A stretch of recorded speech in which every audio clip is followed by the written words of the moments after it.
Says the flu is hitting the southeast especially hard, and Virginia is one of the 5 states reporting the most widespread outbreaks. Joining us this morning to show us where the flu is spreading, how bad it is this year, and whether it's too late to try to protect yourself from getting a flu shot, Dr. Assil Saleh with Foxhall Internists.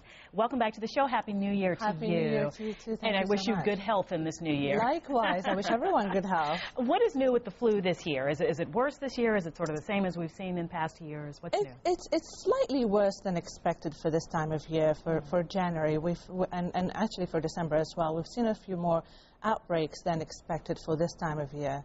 Oh, it's earlier. It's earlier than expected.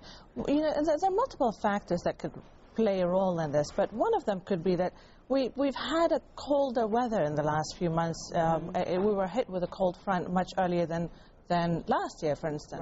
Right. And people tend to cram together in closed spaces, and flu and other germs tend to spread in closed spaces much.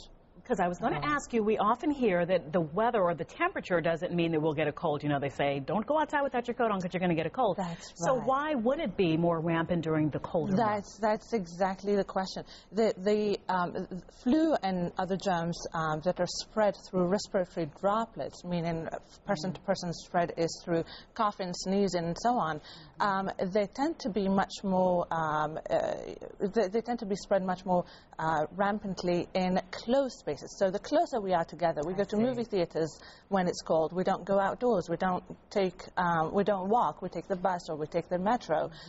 So person-to-person contact allows for that spread to be much more rapid.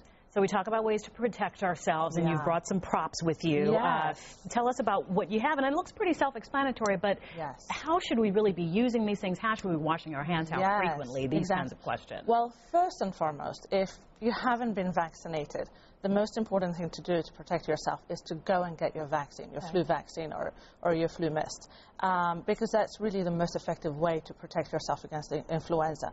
And what's fortunate is that the cases of influenza that have been identified thus far are influenza A and B and the H1N1.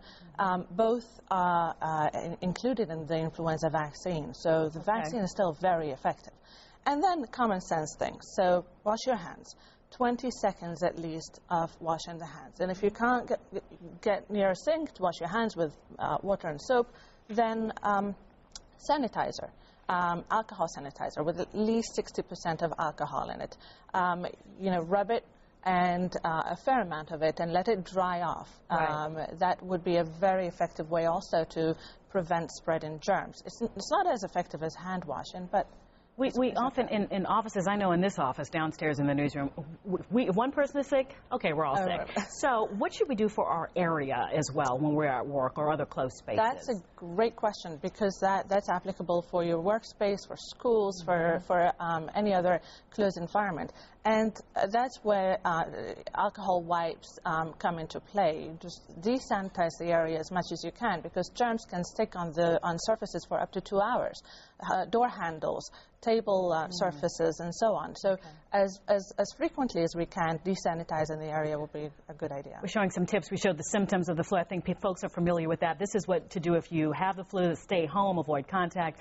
Most don't need medical intervention at that point. I guess you just got to let it ride out. Is that what happens? You know, except for severe symptoms, I'm sure. Well, exactly. Most often, if you can catch the symptoms early on within the first 24 hours, you can still see your doctor and get antiviral treatment. So Tamiflu or other Relenza are still effective for influenza.